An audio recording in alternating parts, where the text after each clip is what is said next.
my name is Dr. Mattis. I'm one of the pediatric anesthesiologists here at Geisinger Medical Center. I am also the director of pediatric anesthesia. The day before your procedure, someone from the hospital will call you and give you an arrival time to the hospital. This is the time that you're expected to be in the hospital and in our surgery check-in area. NPO stands for nothing by mouth. After midnight, we ask that you do not consume anything solid, but we do encourage you, based off your surgeon's instructions, to include some clear liquids even after midnight. This can help with hydration status. We'll help our team get IV sites on you. I like to remember clear liquids as any substance that if you hold it up to the light, you can see directly through it. Things like apple juice, water, ginger ale. These are all excellent options for you. For infant and pediatric patients, we encourage you to drink clear liquids up until 2 hours prior to your arrival time. If your procedure is scheduled for later in the day, no need to worry. You can have Jell-O and ice pops up until 2 hours prior to your arrival. For our younger patients, whose diet consists primarily of milk, we have different recommendations.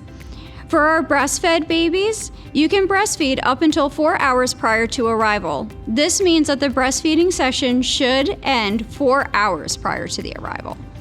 For our formula-fed patients, whether it's by bottle, G-tube, or GJ, that feeding needs to end 6 hours prior to your arrival.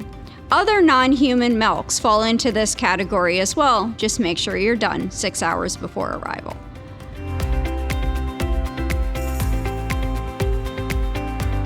On the day of your procedure, you need to make sure that there is a parent or guardian with the child who can legally sign anesthesia consent. If this is absolutely not possible, prior arrangements need to be made so that we can get consent for you to have your procedure prior to your day of surgery.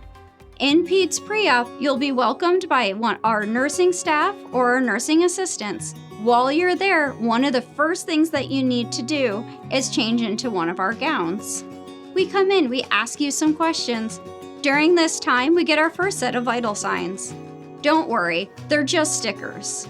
We get 3 stickers that go on your chest. Sometimes they have kitty cats, sometimes they have puppy dogs. They all feel the same. It's like a wet puppy dog nose.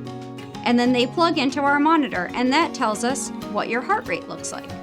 When it's time to go back to the procedure room, that bed has wheels, and you'll come with me on the bed while your parent or guardian are escorted down to our PEDS surgery waiting area.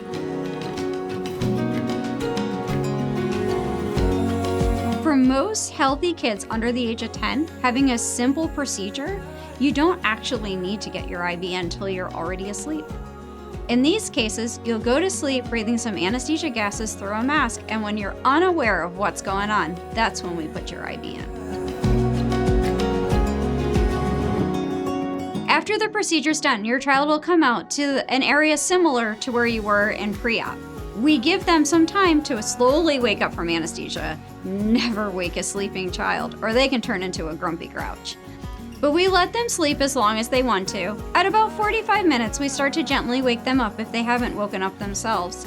Most families with healthy children or having simple procedures can leave our PACU area and head for home within an hour of their child being done their procedure.